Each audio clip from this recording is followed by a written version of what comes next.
They have lied to you about the nature of God for centuries, and this distortion is the single greatest barrier between you and the life you were born to lead. The God you were conditioned to fear, that distant, judgmental figure residing somewhere beyond the clouds, keeping a meticulous record of your mistakes, is nothing more than a grand psychological shadow. This traditional image was created by men who did not understand the power of their own minds, and so they projected their own limitations onto the canvas of the universe. They taught you to bow, to plead, and to wait for a favor from a source outside of yourself, effectively turning you into a spiritual orphan. But tonight, the veil must be torn away. The only God you will ever know, the only creative power in the entire universe, is your own awareness of being, your own silent declaration of I am. This is not a metaphor or a religious theory. It is a fundamental law of existence that, once understood, breaks every chain of limitation ever placed upon your soul. Think about the frustration you have felt while searching for answers in the outer world. Perhaps you have spent years in prayer, attending rituals, or performing complex visualizations that left you feeling empty and unheard. You wondered if the divine had a personal grudge against you, or if you were simply not worthy of the abundance you sought. I understand that darkness because I too once walked that path of outer seeking. But the key was hidden in plain sight all along. Consciousness is the only reality, and the world you see is nothing but a mirror reflecting the state of your own heart. When you pray to a God out there, your prayers fall to the ground because they are built on the assumption of separation. You are essentially telling the universe that you do not have what you desire. And the law of consciousness must faithfully reflect that sense of lack back to you.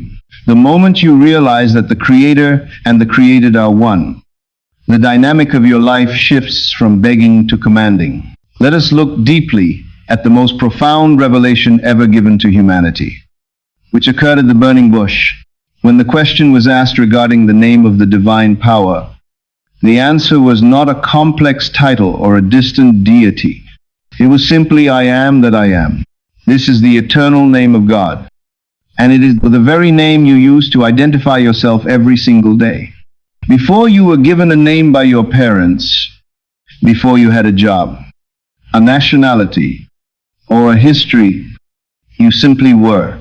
That invisible sense of existence, that pure awareness that remains when you strip away every label and every story, is the root of everything that is. It is the presence that existed before your body drew its first breath and will remain long after the world changes form. This truth may shock your system at first because the old lies are deeply rooted. You were told you must please an external judge. But I tell you that you are the judge and the jury of your own experience, based entirely on what you accept as true within yourself. The tragedy of traditional religion is that it encourages you to worship the creature rather than the creator. The creature is any image of power that you place outside of yourself, whether it be a person, an institution, or a celestial being. When you bow to these idols, you surrender your inherent sovereignty. You become a slave to circumstances, waiting for a permission that never comes and a help that is already seated within your own heart. You see, the mind resists this because it has been trained to look for causes in the physical world. It wants to find God in books, in holy places, or in the words of others, but nothing comes from without. The kingdom of heaven is not a place you go to after death. It is a state of consciousness you occupy right now. Your world is nothing more than consciousness, objectified, and every condition you encounter is merely a shadow cast by the state of awareness you have chosen to inhabit. You cannot change the shadow by fighting with it on the wall. You must turn back to the light within and change the shape of the awareness that is casting the shadow. Imagine for a moment a man who is lost in a dark forest, crying out for someone to bring him a light, not realizing that he is holding a lantern in his own hand. Most of humanity is in that exact position. They cry out to a silent sky for wealth, for health, and for love, while the very power to create those things is vibrating within their own sense of I am. This realization is the difference between bondage and freedom, between being a servant of fate and the master of destiny. When you dare to say within yourself that my awareness is God, and that I am is the only authority in my world, everything changes. You stop waiting for signs and you start becoming the sign. You stop asking if it is possible and you start knowing that it is already done. This is the shift from a religion of fear to a life of power. It is the recognition that you are God in action, clothed in a human form, discovering your own divinity through the theater of life. Consider the psychological toll that the belief in a distant, punishing God has taken on the human spirit. It has bred guilt, shame, and a constant sense of unworthiness. It has caused men to fear their own desires, believing that wanting a better life is somehow a sin against a creator who demands suffering. But I tell you that your desires are the very voice of God seeking expression through you. They are not things to be suppressed, but instructions to be fulfilled. When you feel a deep urge for expansion, it is the infinite I Am within you reaching for a new garment to wear. To deny that desire is the only real sin, for it is a denial of your own divine nature. The truth of God is not punishment. It is the absolute freedom to choose the state you wish to occupy. When you stand upright in the knowledge of who you are, the old shadows of judgment and hell disappear, replaced by the radiant light of your own awakened imagination. This is the logic that binds our entire journey together. If your awareness is the only cause, then there is no one to change but yourself. You do no longer need to bargain with a deity or perform rituals to get what you want. You simply need to move from one state of awareness to another. If you have lived under the lie of an external God, you have lived as a beggar at your own banquet. But tonight, you are invited to take your seat at the head of the table.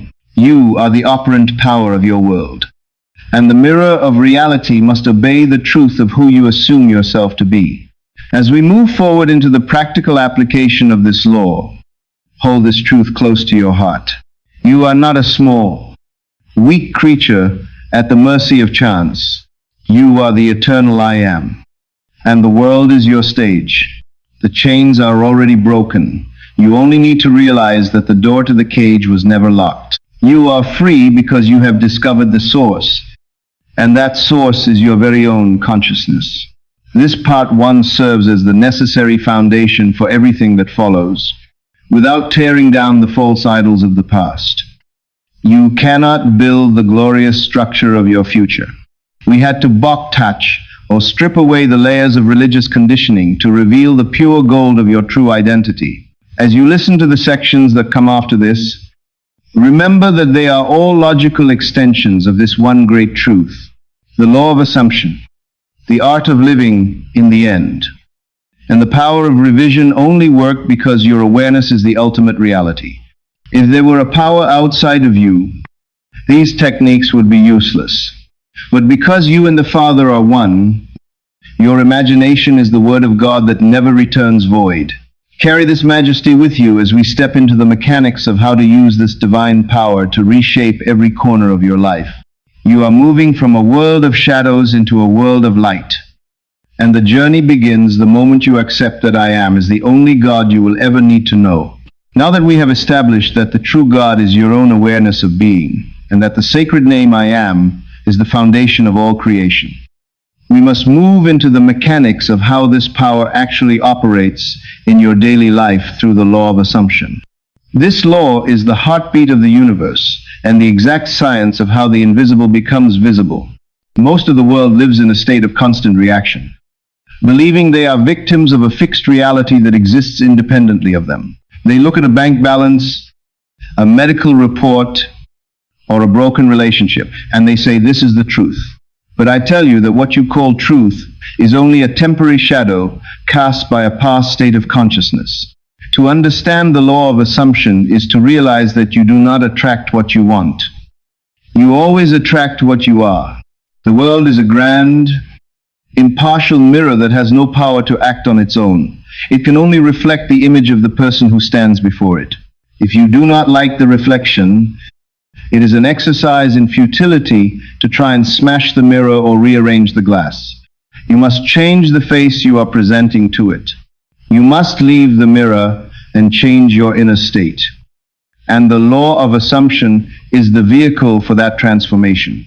An assumption is the act of claiming a state as a present fact before the evidence of your senses confirms it.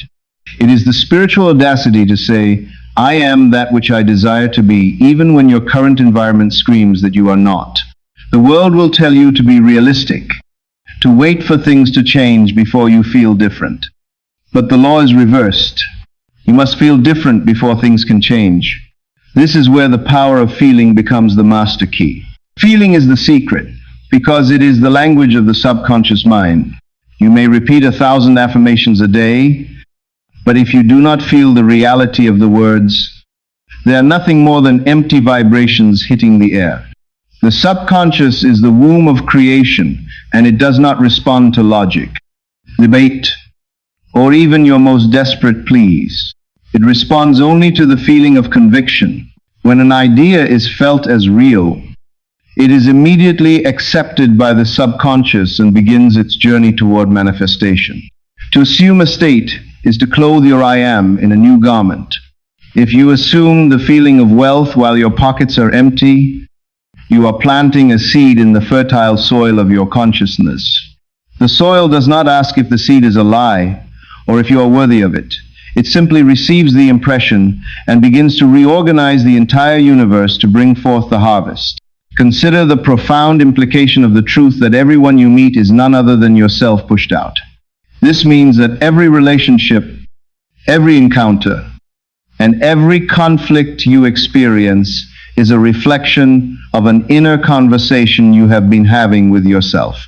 If you carry a secret belief that you are unloved or overlooked, you will perpetually encounter people who mirror that rejection back to you. They are not acting independently. They are compelled by the law to play the roles you have assigned to them in the silence of your heart. This is why you must never try to change others through force or persuasion. To change the behavior of another, you must change your assumption of them. When you lift them in your imagination and see them as kind, generous, or loving, you are altering the source of their behavior toward you. They may not know why their attitude has shifted, but they will find themselves acting in accordance with the new image you hold of them. This is the ultimate freedom because it removes you from the role of the victim. You are the director, the writer, and the lead actor in your own psychological drama. And every other person on your stage is reflecting a part of your own consciousness. To apply this law effectively, you must understand the difference between thinking of a desire and thinking from it. Thinking of a desire keeps it in the future, maintaining a gap of separation between you and your fulfillment. It is the state of a beggar, looking through a window at a feast he cannot touch. But thinking from the desire is the state of the master. It is the act of entering the state of the wish fulfilled right now. You must ask yourself, what would the feeling be like if my prayer were already answered? What would I see? What would I hear? How would I walk and breathe if I were already the person I want to be? When you capture that feeling and remain faithful to it, you have fulfilled the law. You do not need to worry about the means or the timing. Imagination possesses a wisdom and a power that far exceeds the limited intellect of man. It knows how to build a bridge of incidents, a sequence of natural events that will lead you step by step to your destination. Your only responsibility is the assumption.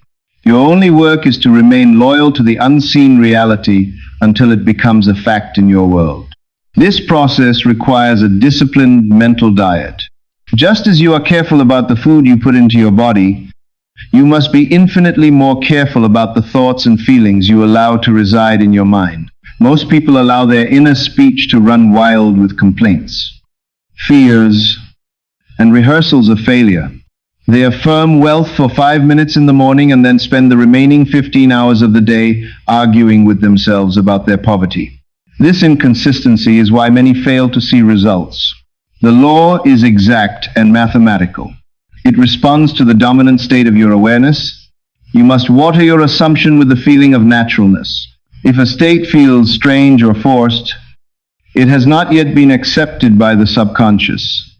You must dwell in it until it feels as natural as the skin on your back. When you reach the point where you no longer crave the desire because you already feel the possession of it, you have reached the state of Sabbath, the rest that follows a completed creation. In that moment of inner certainty, the manifestation is already finished in the invisible world, and it is only a matter of time before it hardens into fact. Everything you see in your life today is the solidified evidence of your past assumptions. If you do not like the harvest, you must change the seed. Stop giving authority to the evidence of your senses when they deny the truth of your imagination. The senses are only reporters of the past. They have no power to dictate your future unless you consent to them. When you stand in the authority of your I am, you realize that your assumption is the only reality that matters. You can take any condition, no matter how dire it seems, and transform it by assuming the opposite state with conviction. This is not a philosophy for the weak. It is a law for those who are ready to take full responsibility for their lives. It requires you to stop blaming your parents, your government, or your luck, and to realize that you are the operant power. You are the one who decrees a thing and sees it established. The law of assumption is your divine right to shape your world according to the beauty of your highest ideals. As we bridge this understanding to the next part of our journey, remember that the law of assumption and the power of feeling are the tools by which you construct your reality. But to build something truly new, the old structure must often be cleared away. You cannot occupy a new state while still clinging to the identity of the person who lacks. This is why the transition from part 2 to part 3 is so critical. We have learned how to assume the new, but now we must learn the necessity of letting the old self die. The mechanics of the law only reach their full potential when you are willing to let go of the story that has kept you bound. You are moving from a world of striving into a world of being. You are learning that you do not have to work for your desires. You simply have to be them in consciousness. Hold the feeling of your wish fulfilled as your only truth, and watch as the world bends to the majesty of your assumption. The mirror has no choice but to reflect the king when the king finally chooses to stand before it. We now arrive at the most critical turning point in your spiritual journey, a threshold where many hesitate and few dare to cross because it requires the most profound sacrifice a human being can make: the death of the person you currently believe yourself to be. It is one thing to realize that your awareness is God, and another to understand that the world is a mirror of your assumptions. But you will never truly inhabit the kingdom of your desire until you are willing to completely surrender the old concept of self that has kept you in bondage. This is the great mystery hidden in the language of all sacred texts, the recurring theme that life can only emerge from death. If you observe the natural world, you see this law written in every corner of creation. A seed is a vessel of infinite potential, containing within itself the blueprint of a mighty tree. Yet as long as it remains a seed, it remains alone and unproductive. It is only when the seed is cast into the earth and undergoes a total dissolution of its form, only when it ceases to be a seed and dies to its original state, that the life within is released to bring forth fruit. You are that seed, your current identity, your history, your limitations, and your stories about why you are not enough are the shell that must be broken. You cannot remain as you are and simultaneously become what you wish to be, because the two states are mutually exclusive. You cannot be both the beggar and the king at the same moment. To wear the crown of the master, you must first bury the rags of the servant. This death is not a physical end, but a psychological transformation. A deliberate turning away from the evidence of the senses and the memories of the past to allow a new awareness to take root. The tragedy for most of humanity is that they try to patch the old garment of their lives with new cloth, hoping that a few affirmations or a bit of positive thinking will fix their deep-seated sense of lack. But I tell you that you cannot put new wine into old skins. You cannot bring the person you were yesterday into the glory you seek today. The old self is a complex structure built upon years of habit, social conditioning, and inner conversations that affirm weakness. poverty, or loneliness. It feels familiar, and in its familiarity, it feels safe. Even when we despise our limitations, we often cling to them because they provide us with a sense of identity. You say, "This is my story. This is my struggle. This is how life has treated me." But as long as you identify with that story, you are giving it the power to rise again every morning and dictate your reality. To surrender is to step into the absolute silence of your own I am and refuse to give life to the old ghost any longer. It is the act of psychological crucifixion where you nail the old man with all his claims and limitations to the cross of your own neglect. You do not fight the old self, you simply starve it of the one thing it needs to survive, your attention. By withdrawing your awareness from the old state and refusing to answer its cries, you allow it to wither and die. This is the only way to clear the ground for the resurrection of the new man, the version of yourself that is already healthy, already wealthy, and already loved. Think of the caterpillar and the magnificent transformation it must undergo to become a butterfly. The caterpillar spends its entire life crawling upon the earth, bound by the gravity of its limited form. Yet within its body lies a divine pattern for flight. When the time for transformation arrives, it does not simply grow wings, it enters a cocoon and surrenders its entire structure until it becomes a liquid, a formless state of pure potential. There is no halfway point in this process. It cannot keep its legs and expect to gain wings. It must die completely to the caterpillar state before the butterfly can be born. This is the exact process you are undergoing right now. You are in the cocoon of your own awareness, and the mind will scream in resistance because it fears the loss of its known form. It will remind you of your failures, your scars, and the evidence of your bank balance or your aching body. It will parade these things before you like soldiers guarding a tomb, trying to convince you that the old self is the only reality. But you must remain unmoved.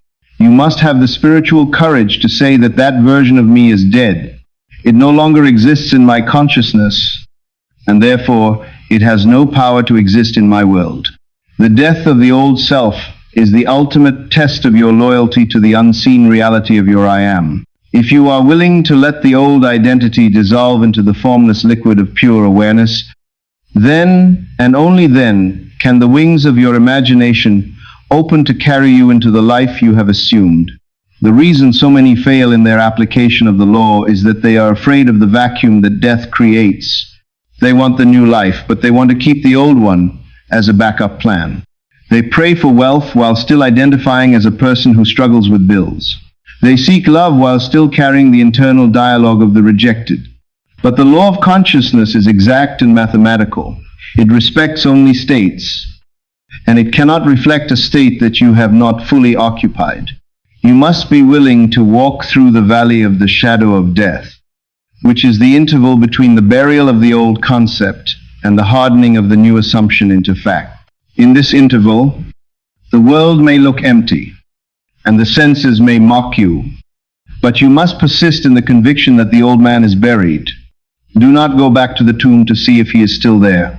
Do not repeat the stories of your past hardships to anyone, not even to yourself. Let the dead bury their dead. Your work is to look forward, to fix your gaze on the new state, and to water it with the feeling of present reality. This surrender is an act of supreme faith, a recognition that your awareness is the only cause, and that once the cause is changed, the effect must follow. You are not changing the world. You are changing the only thing that creates the world, which is your concept of yourself. This psychological death is what the scriptures call the cross. The cross is not a historical instrument of torture. It is the symbolic representation of the human mind being crossed out to reveal the divine. When you are on the cross, you are in the process of relinquishing your old beliefs and assumptions. It is a place of intense focus where you refuse to descend until the work is finished. The mind will whisper that you are fooling yourself, that you are delusional, and that the facts of life are against you. But who are you going to believe, the shadow or the light? The facts are only the evidence of where your consciousness used to be. They have no power to define where you are going unless you continue to give them life. Drive the nails through the lies of unworthiness. Drive the nails through the belief in a power outside of yourself. When the old self finally breathes its last, you will experience a profound sense of peace, a stillness that signifies the end of the struggle. You have cleared the temple of the money changers, and you are ready for the Holy Spirit of your new assumption to dwell within you. This is the logic that connects our journey. In part 1, we found the light. In part 2, we learned how to use the light. And now in part 3, we are using that light to burn away the dross of the old identity. Surrender does not mean weakness. It is the ultimate expression of power. It is the recognition that the small, egoic self, with its constant striving and effort, is incapable of bringing about true transformation. It is only when you step out of the way and allow the infinite I Am to work through you that miracles occur. The ego wants to struggle, to fight circumstances, and to rearrange the outer world. But the awakened awareness knows that the battle is already won in the silence of the heart. To surrender is to stop trying to make it happen and to start being the person to whom it has already happened. This shift in being is the only way to cross the bridge of incidents that we will discuss later in our journey. You cannot cross that bridge as the old man. The bridge is too narrow for the baggage of your past. You must leave your history, your resentments, and your limitations at the gate. If you have been wronged, you must surrender the role of the victim. If you have failed, you must surrender the role of the failure. This is the washing of the feet, the cleansing of the mind from the dust of the world, so that you may enter the sanctuary of your fulfilled desire with clean hands and a pure heart. As we close this section and prepare for the next steps of our awakening, I ask you to look deeply into the mirror of your soul and identify the rags you are still wearing. What are the stories you tell yourself in the dark that keep you small? What are the memories you revisit that keep you anchored to a version of yourself that no longer serves your highest good? Are you willing to let them go? Are you willing to stand in the silence of your own awareness and say that I am no longer that person? It may feel like a loss, but it is the most glorious loss you will ever experience. It is the loss of a prison to gain a kingdom. It is the death of a slave to give birth to a king. The caterpillar must die for the butterfly to fly, and you must die to your limitations for your divinity to shine. Having successfully buried the old self and cleared the ground of your consciousness, we now move into the most practical and profound application of the law, which is the holy art of living in the end. This is not merely a technique. It is a way of being that transforms the invisible desire into a visible fact. To live in the end is to occupy the state of your wish fulfilled so completely that you no longer look for it in the outer world, because you already possess it in the only world that matters, the world of your imagination. Most people spend their entire lives thinking of their desires, which only serves to emphasize the gap between where they are and where they want to be. When you think of a desire, you are a spectator looking at a distant goal. And by that very act, you are confessing that you do not have it. But when you think from the end, you have closed the gap. You have stepped through the screen of space and time, and you are looking out upon the world from the perspective of the person you have already become. This shift in perspective is the difference between a life of endless striving and a life of effortless manifestation. You must understand that in the realm of consciousness, the end and the means are one. The moment you truly occupy the end with feeling, you have set in motion every step necessary for its fulfillment. The art of living in the end requires you to use your spiritual senses to give your imaginal act the tones of reality. If you desire a new home, you do not simply look at pictures of houses or hope that one day you will afford one. Instead, you enter that home in your imagination. You feel the cool touch of the doorknob. You hear the sound of your own footsteps on the hardwood floors. And you smell the fragrance of the flowers in the garden. You occupy the house so fully that when you open your physical eyes, you feel like a stranger in your current environment. This is what it means to give to a state the sensory vividness of reality. You are not pretending. You are performing a creative act in the only substance that is real, which is consciousness. When you have successfully reached this state of inner conviction, the outer world has no choice but to conform.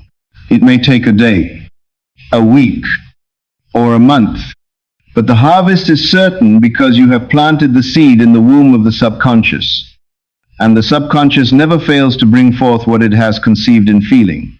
Let me share with you a story from my own experience that perfectly illustrates this principle. A story that took place during a cold winter in New York City many years ago. I had a burning desire to return to my home in Barbados to spend Christmas with my family.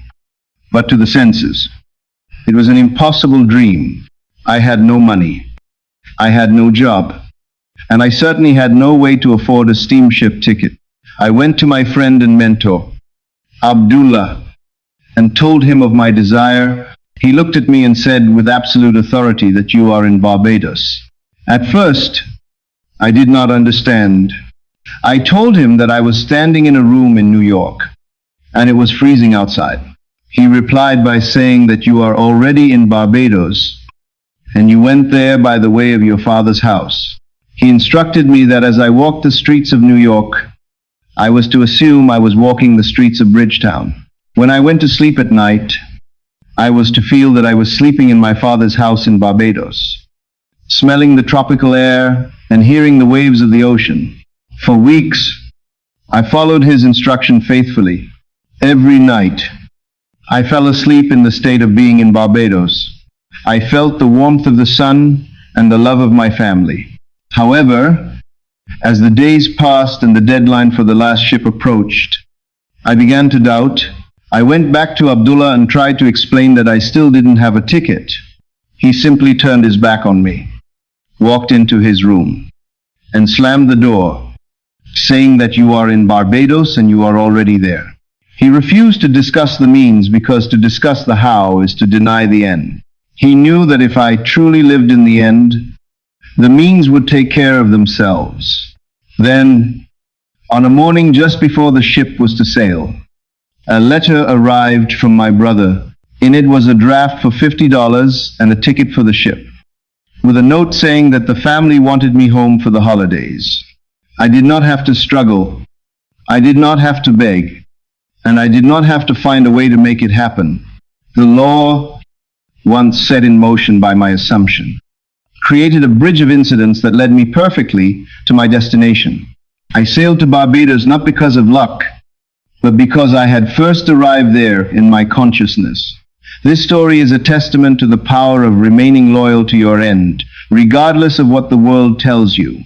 When you decide on a goal, you must refuse to be diverted by the evidence of your senses. If you look at your bank account and it says you are poor, you must say within yourself that my senses are lying, for I am wealthy. If your body feels weak, you must assume the feeling of vibrant health so completely that the pain becomes a distant memory. You do not wait for the outer world to give you permission to feel successful. You grant yourself that permission right now. You must be like the man who knows a secret that the rest of the world has forgotten. You know that your imagination is the creative power of God, and that whatever you attach to your I am must be expressed. The world is nothing but a shadow, and you cannot change the shadow by wrestling with it. You must change the light of your awareness, and then the shadow will rearrange itself without effort. Living in the end is a discipline of the mind that requires you to guard your inner conversations every hour of the day. You cannot spend 10 minutes in the state of the wish fulfilled and then spend the rest of the day complaining about your problems. Your inner speech must be the echo of your fulfilled desire. If you were already the person you want to be, how would you talk to yourself? What would you say to your friends? Your words, both spoken and silent, must be consistent with your new identity. This is the mental diet we discussed earlier, and it is the only way to maintain the frequency of your assumption. When you live in the end, you move from a state of longing to a state of thanksgiving. You no longer ask for things. You thank the Father within that it is already done. Gratitude is the highest form of prayer because it is the absolute affirmation that the desire is a present fact. When you can say thank you with a sincere heart before the evidence has appeared, you have won the battle of faith. One of the greatest obstacles to living in the end is the human tendency to worry about the how. We want to know the path, the people, and the timing, but I tell you that the how is not your business. Your only business is the what. When you provide the end, the infinite wisdom of your imagination provides the means.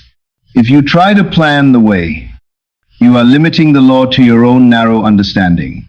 You are trying to use your little human will to do what only the divine I am can do. Let go of the need to control the process. Trust that the bridge of incidents will be built with a precision that you could never have planned. Whether it involves a chance meeting, a sudden intuition, or a seemingly negative event that turns into a blessing, the law will find the most direct and perfect route to bring your assumption to pass. Your task is to stay in the state of the wish fulfilled, to remain in the fragrance of the flower even when you cannot see the bloom.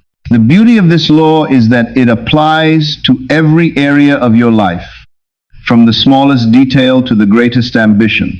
Whether you seek a parking space or a multi-million-dollar business, the principle is the exact same. You enter the state of having it now. You feel the satisfaction of the completed act. You walk as if it was so. As you do this, you will begin to notice that the world feels different. You will feel a sense of inner ease and confidence that is not based on outer circumstances. This is the sign that your assumption has taken root in the subconscious. When you no longer feel the need to check the mirror or look for signs, you know that the manifestation is imminent. You have reached the point of spiritual certainty where you know that it is finished. This is the peace that passes understanding, the rest that follows the work of creation. You have done your part in the silence, and now the world must do its part in the open. As we conclude this exploration of living from the end, I want you to choose one desire right now that you have been pushing away into the future. Perhaps it is a career goal, a healing, or a relationship. Stop hoping for it. Stop saying that one day it will happen. Instead, bring it into the present moment. Close your eyes and feel the reality of it now. If it were true, how would you feel at this very second? Capture that feeling of relief, of joy, and of accomplishment. Stay in that state until it feels natural. This is the heart of our script because it is where theory becomes experience. You have the power to walk out of any prison of limitation by simply changing the direction of your attention. You are the architect of your destiny, and the end you assume is the blueprint that life must follow. We have already journeyed through the realization that your awareness is the only God and that your assumptions shape the tapestry of your future. But now we must confront a mystery that the natural mind finds almost impossible to accept, which is the truth that the past is not finished and that the people in your life are not independent of your own consciousness. This is the art of revision and the profound realization that everyone you meet is none other than yourself, pushed out into the world of form. To most of the world, the past is a closed book, a series of fixed events that are sealed beyond recall, leaving us with nothing but regret, scars, and the heavy weight of what has been. They tell you that what is done, and that you must simply learn to live with the consequences of your mistakes or the wounds inflicted by others. But I tell you that in the great structure of your I am, there is no such thing as a finished past. Every scene you have ever lived, every word you have ever heard, and every trauma you have ever experienced still breathes and vibrates within the deep of your subconscious. The past is not gone. It is a living foundation upon which your present is built.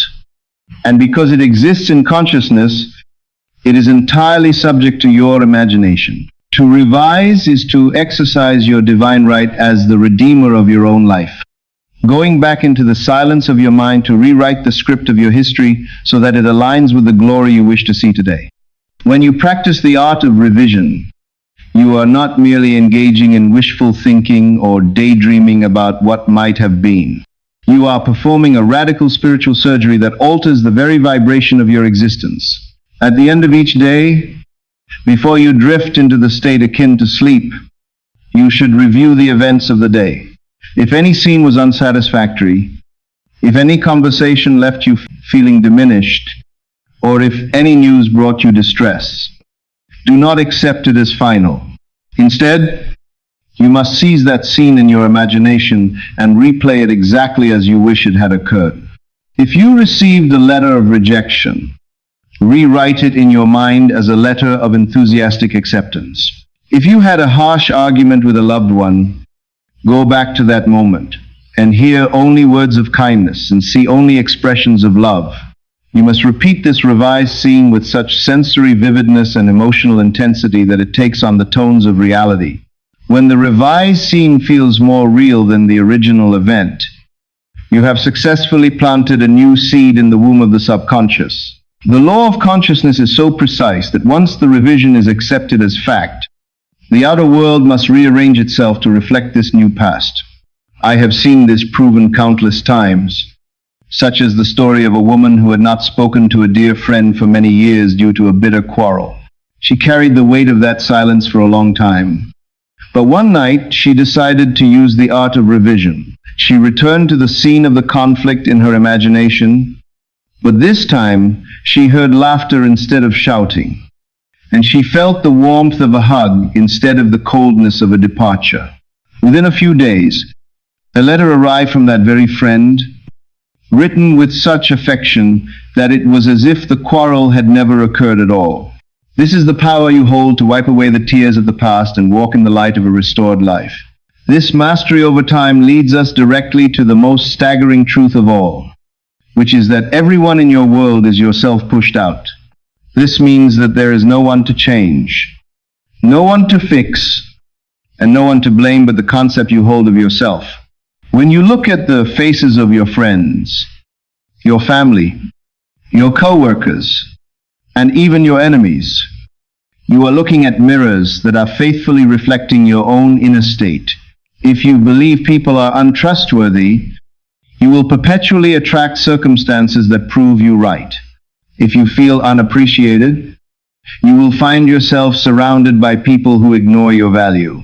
They are not choosing to act this way out of their own independent will. They are compelled by the law to act out the role you have secretly assigned to them in your inner conversations. This realization is often met with resistance because the human ego wants to believe that it is the victim of others. But I tell you that this is the greatest lie of all. If others were truly independent of your consciousness, you would be a helpless slave to their moods and choices. But because they are you pushed out, you hold the absolute key to harmony in every relationship.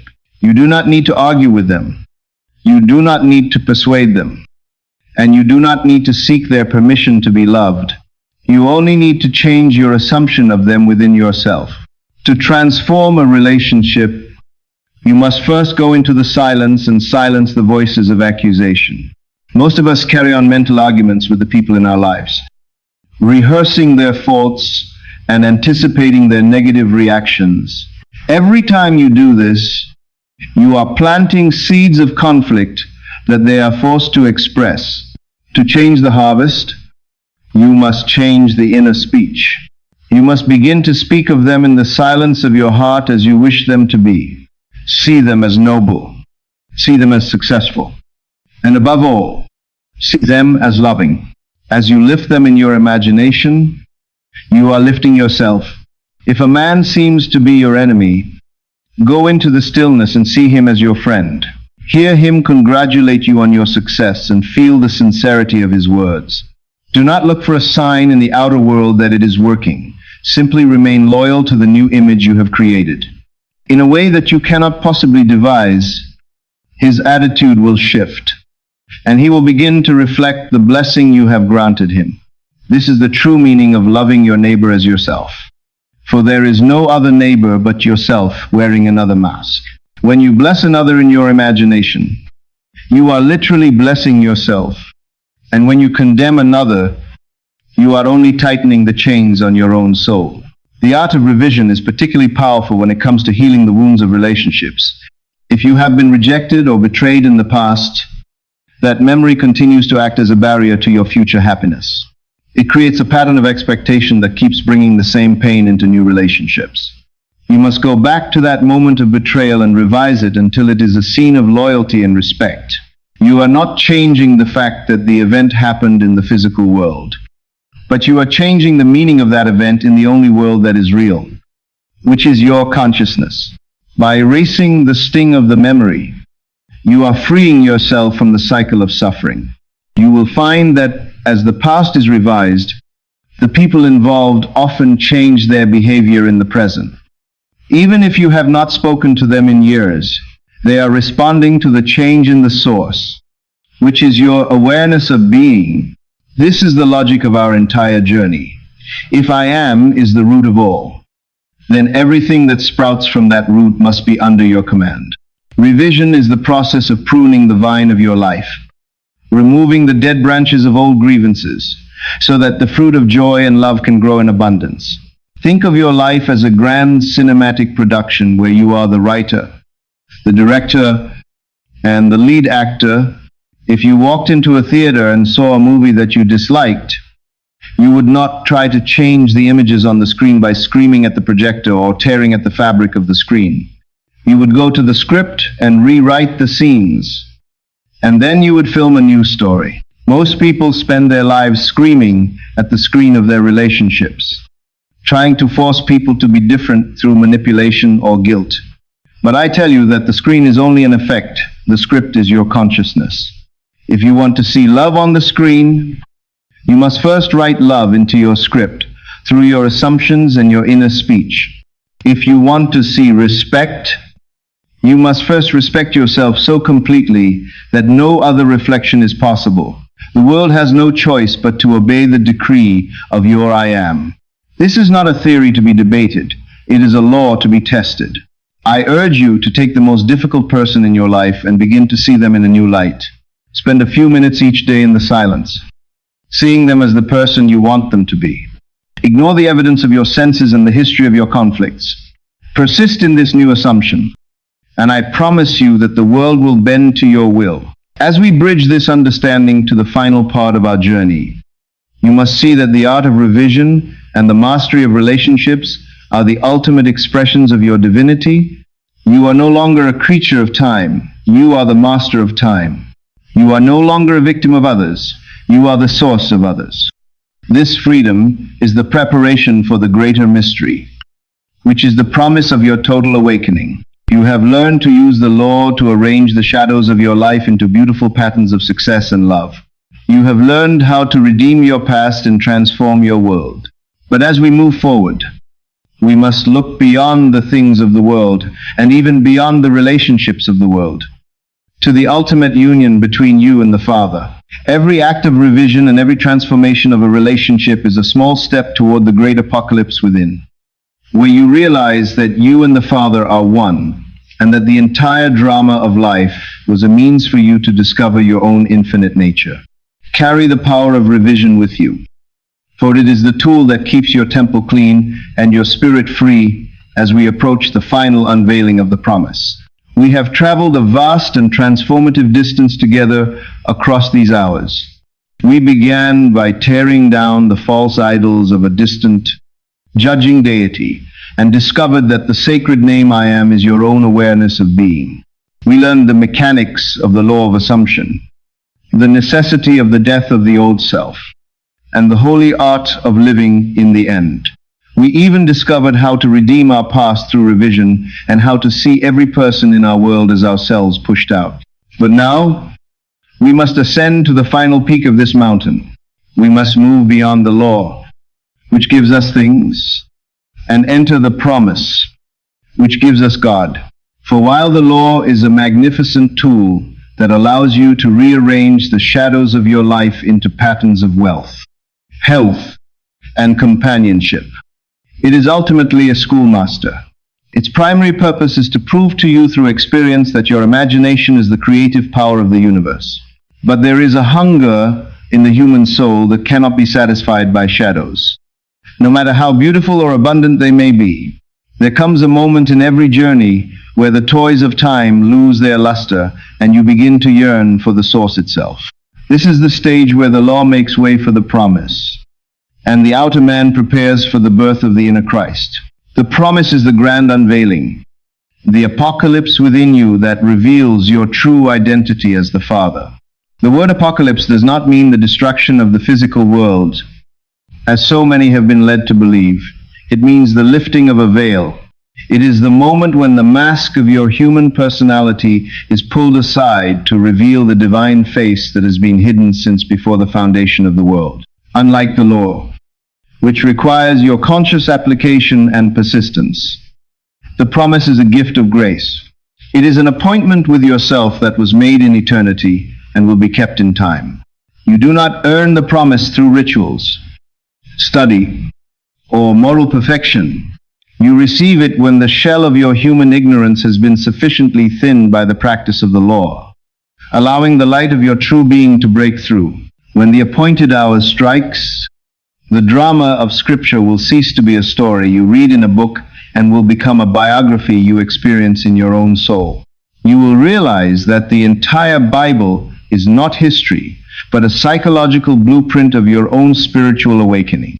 This awakening begins with a mysterious event that the ancients called the birth from above. You will find yourself in the silence of the night, perhaps in the quiet of your room, and you will feel a vibration, a stirring at the base of your skull. You will realize that your own skull is the very tomb where God was buried, and it is from this tomb that you must rise. This is the true meaning of Golgotha, the place of the skull. You will feel yourself being lifted up as if from a deep sleep, and you will emerge from your own head into a state of consciousness that is beyond words. In that moment, you will know that you are not a man who has discovered God. You are God who has finally remembered himself. You will see the symbols of the Nativity, not as outer events, but as signs of your own rebirth. The child you behold is a symbol of your own divine humanity, and the voice you hear is the recognition of your eternal oneness with the source of all. This is not a metaphor or a poetic dream. It is a literal, shattering experience that changes the very fabric of your existence.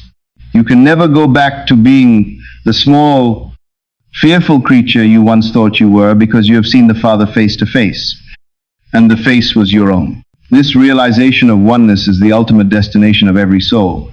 The lie of separation that we discussed in the very first part of our journey is finally and completely destroyed. You see with absolute clarity that there was never a gap between you and the divine.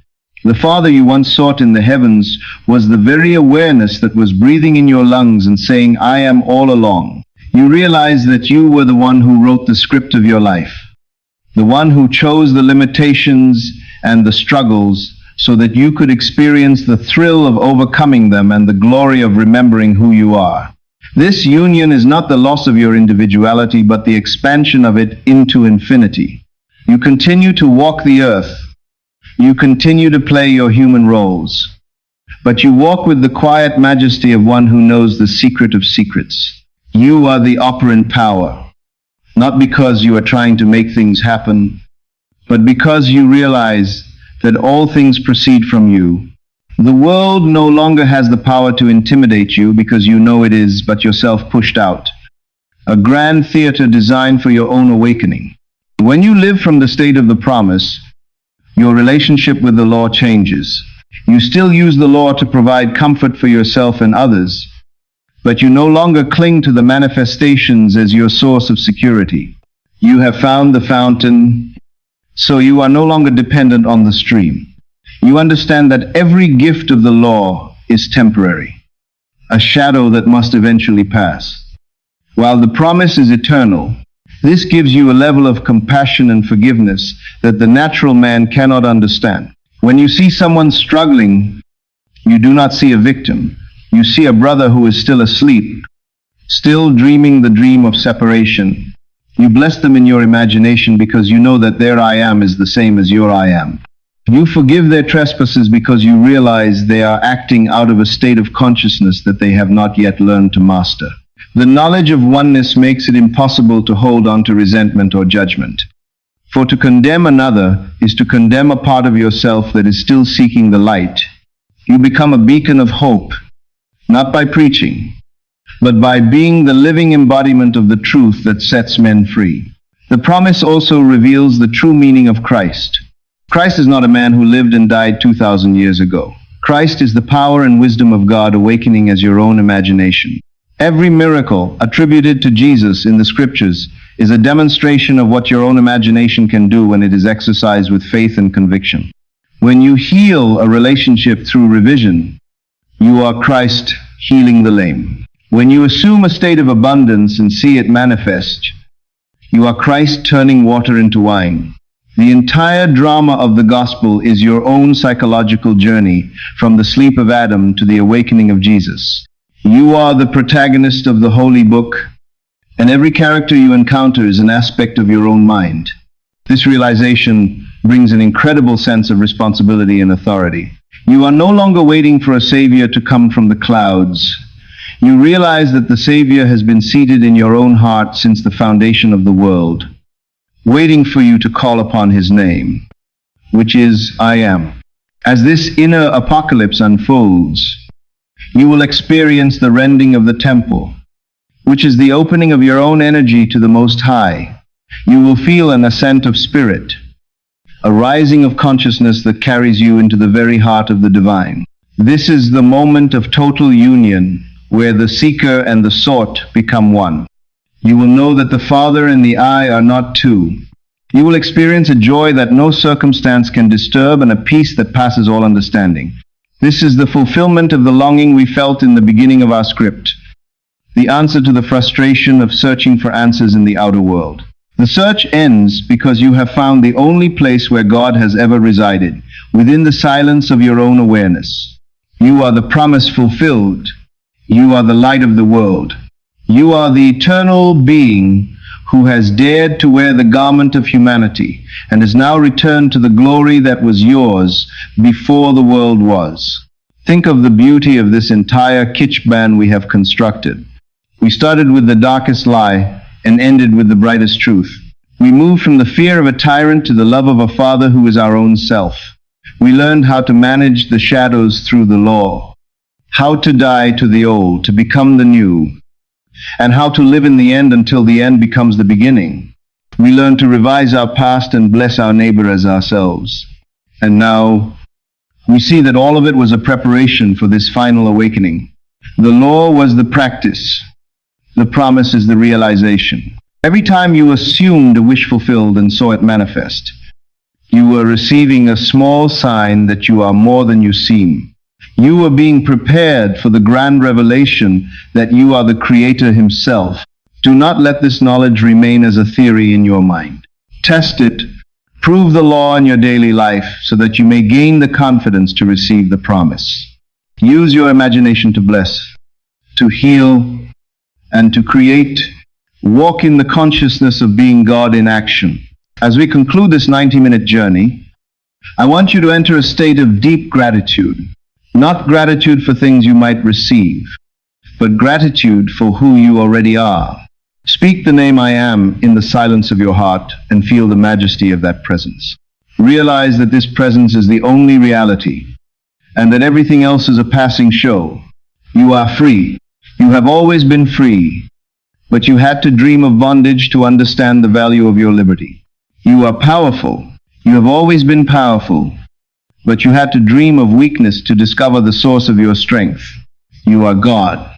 You have always been God, but you had to become man so that God might awaken as you. This is the ultimate empowerment.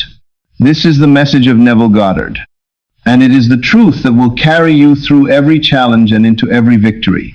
Tonight, as you drift into sleep, do not go as a mortal man with problems. Go as the eternal I am. Clothe yourself in the feeling of the wish fulfilled, but also in the feeling of your own divinity.